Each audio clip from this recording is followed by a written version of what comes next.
2005లో వచ్చినటువంటి మహాత్మా గాంధీ గ్రామీణ ఉపాధి హామీ పథకాన్ని తూట్లు పడవాలనేటువంటి లక్ష్యంతో బీజేపీ ప్రభుత్వం వచ్చిన నాటి నుంచి ఆ చట్టాన్ని ఎత్తివేయాలనేటువంటి లక్ష్యంతో పనిచేయడం జరుగుతుంది.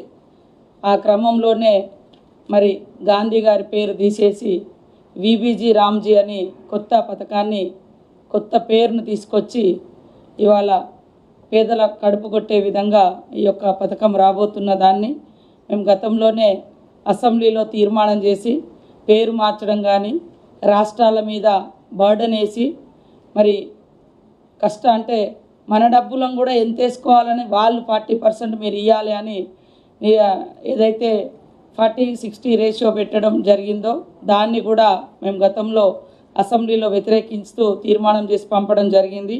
అయితే ఇప్పుడు కేంద్ర ప్రభుత్వము మరి జూలై 1 వరకు నోటిఫికేషన్ ఇచ్చి ఈ కొత్త చట్టాన్ని అమలు చేసే విధంగా ఆమోదం తెలపాలని ఒత్తిడి చేస్తున్న నేపథ్యంలో మరి ఈరోజు ఇన్ఫార్మల్గా జరిగినటువంటి క్యాబినెట్లో ఈ యొక్క కొత్త చట్టం గురించి డిస్కస్ చేస్తే మరి ముఖ్యమంత్రి గారు సహచర క్యాబినెట్ సోదరుల సమక్షంలో ఒక సబ్ కమిటీని వేయడం జరిగింది. ఈ కమిటీలో గౌరవనీయులు ఉత్తమ్ కుమార్ రెడ్డి గారు, అదేవిధంగా గౌరవనీయులు తుమ్మల నాగేశ్వరరావు గారు, గౌరవనీయులు వెంకటస్వామి గారితో, వివేక్ వెంకటస్వామితో మరియు నేను పంచాయతీరాజ్ శాఖ మంత్రిగా కమిటీ వేయడం జరిగింది.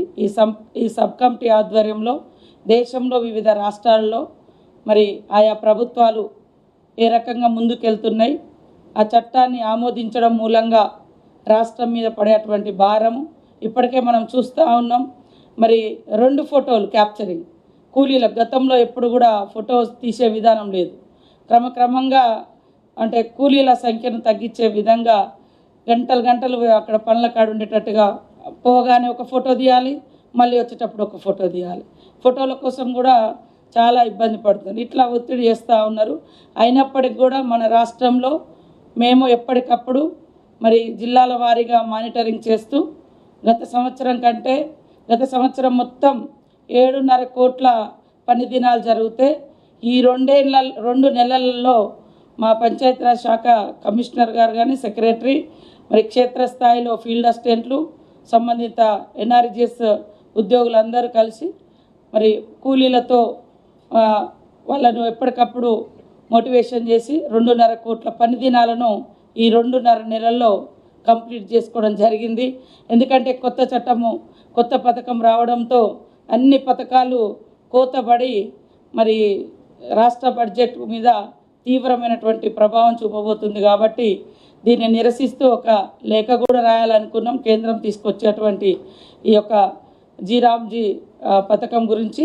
అదేవిధంగా సబ్ కమిటీ కూడా దేశవ్యాప్తంగా మరి వివిధ రాష్ట్రాల్లో అమలవుతున్నటువంటి తీరు, వాళ్ళు తీసుకునేటువంటి ఈ యొక్క చట్టం మీద, ఈ యొక్క పథకం మీద నిర్ణయాలను కూడా అనుసరించి ముందుకెళ్ళడం జరుగుతుందని తెలియజేస్తూ క్యాబినెట్లో సబ్ కమిటీని వేయడం జరిగింది. 4తో కూడినటువంటి సబ్ కమిటీ. ఈ సబ్ కమిటీ మరి తొందరలోనే కూర్చొని ఫర్దర్గా తీసుకునే నిర్ణయాలు మళ్ళీ మేము ముందుకు తీసుకొస్తాం.